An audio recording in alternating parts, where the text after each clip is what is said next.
அல்லேலூயா. Zion வேதாகம ஆய்விற்கு அன்போடு கூட இயேசு கிறிஸ்துவின் நாமத்தில் உங்களை வரவேற்கிறேன். இன்றைய தினத்திலும் கிதியோன் மீதியானியரை தோற்கடிக்கிற காரியங்களை குறித்து இந்த 7வது அதிகாரத்திலே நாம் பார்க்கிறோம்.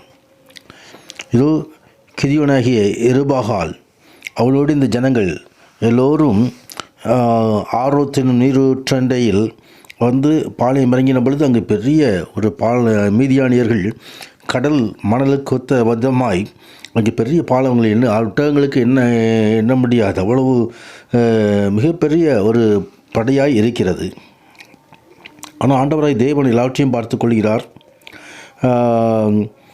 கிதியோனை நோக்கி, நான் மீதியானியரை உன்னோடு இருக்கிற ஜனத்தின் கையில் ஒப்பு கொடுக்கிறதற்கு அவர்கள் மிகுதியாக இருக்கிறார்கள். என் கை என்னை ரட்சித்தது என்று இஸ்ரவேல் எனக்கு விரோதமாக வீம்பு பேசுகிறதற்கு இடமாகும் என்று சொல்லி அங்கே இருக்கிறதான 32,000 பேரில் கிதியோனிடம் இருக்கிறதான ஆட்கள் 32,000 பேரிலிருந்து 300 குறைக்கும்படி சர்வ வல்லமையுள்ள தேவன் இங்கு கட்டளையிடுகிற காரியத்தை குறித்து பார்க்கிறோம்.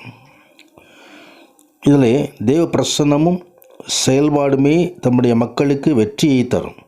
கர்த்தர் தான் வெற்றி தருகிறது. ஆம், தேவனால் அர்ப்பணிப்புள்ள ஒரு சிறு கூட்டத்தை கொண்டு பெரிய காரியங்களை செய்ய முடியும். பலத்தினால் அல்ல, பராக்கிரமத்தினால் அல்ல, அவருடைய கர்த்தருடைய ஆவியினாலே ஆகும் என்று சொல்லி சகரியா 4:6 தெரிவிக்கிறது. ஆவியில் வெளிப்படுதல் எடுத்தலும் அர்ப்பணிப்புடன் செயல்படுதலுமே தேவனை பொறுத்த அளவில் முக்கியமான காரியம். ஆட்கள் அதிகமாக இருப்பதல்ல, கொஞ்சம் பேரை கொண்டாலும் அவருக்கு ரட்சிப்பது இலேசான காரியம். ஆம், நமது வாழ்க்கையிலும் நம்ம கர்த்தருடைய வல்லமையின் மீது, பரிசுத்த ஆவியானுடைய வல்லமையின் மீது நாம் நம்பிக்கை வைக்க வேண்டும். மற்ற காரியங்கள் நம்பிக்கை வைக்கும் பொழுது அது விசுவாசத்துக்கு தடையாகி விடுகிறது. எனவே 300 பேரை கொண்டு ஆண்டவராகிய தேவன் ஒரு எக்காலத்தையும் மண்மாட்டத்தையும் தீவெட்டியும் எடுத்துக்கொண்டு போய் ஒரு ஜெயத்தை கட்டளையிடுகிற காரியத்தை குறித்து நாம் இங்கே பார்க்கிறோம். அங்கே மீதியானுடைய அதிபதிகளாக இருந்த ஓரேப், சேப் அவர்களெல்லாம் கிதியோனிடம் கொண்டு வருகிறார்கள். அது இந்த மலைகளிலே ஓரேப்பிலும் சேப் என்ற ஆலையிலும் அவர்களை கொண்டு விடுகிறதை கொண்டு பார்க்கிறோம்.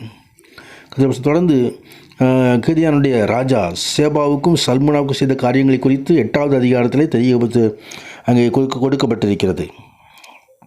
இங்கே சேபா கிதியோனுடைய சேனைக்கு உதவி செய்ய மறுத்து விட்டார்கள். சுக்கோத், பெனுவேல் என்ற இந்த இடங்களில் இஸ்ரவேலின் சத்துருக்களின் கூட்டாளிகளானார்கள். சேபா, சல்மனாங்கிறது மீதியானுடைய ராஜாக்கள். இந்த ராஜாக்களுக்கு மறைமுகமாகவோ எப்படியோ அவர்கள் இஸ்ரவேலில் ஒரு கூட்டத்தார், சுக்கோத், பெனுவேலிட இஸ்ரவேலர் அவர்கள் மறைமுகமாக தொடர்பு வைத்து கொண்டார்கள். எனவே கிதியோனுக்கு அவருடைய படைக்கு உதவி செய்ய அப்பம் கொடுக்க மறுத்து விட்டார்கள்.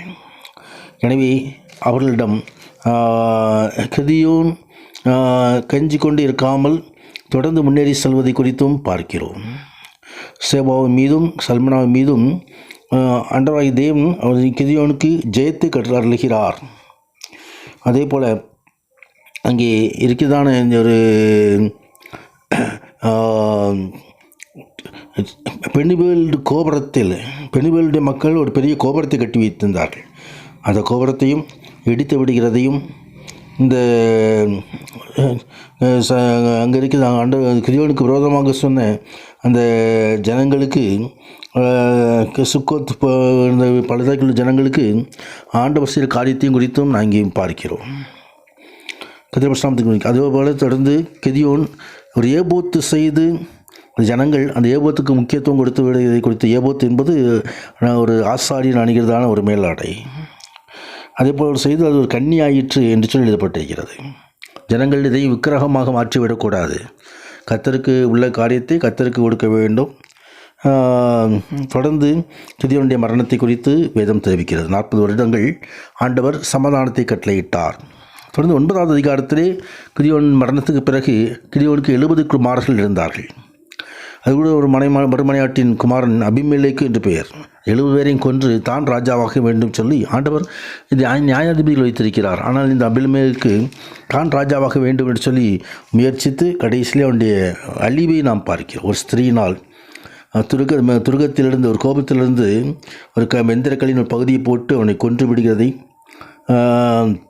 அவன் தன் ஆயுதத்தாரியை கோபிட்டு நான் சாகப் போகிறேன், என்னை கொன்றுவிடு என்று சொல்லி அவனுடைய பட்டயத்தினால் குத்தி கொல்லப்படுகிறதையும் பார்க்கிறோம்.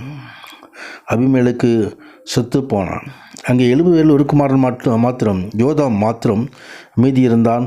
அந்த யோதானுடைய சாபம்தான் இந்த அபிமெலேக்கின் வீழ்ச்சிக்கு காரணமாயிற்று. இந்த பகுதிகளை தியானிக்கிற நாமும் நமது வாழ்க்கையிலும் தேவனுக்கு முக்கியத்துவம் கொடுப்போம், தேவன் வல்லமையில் நம்பிக்கை வைப்போம். கர்த்தர் மகிமையான காரியங்களை செய்தருள்வாரா.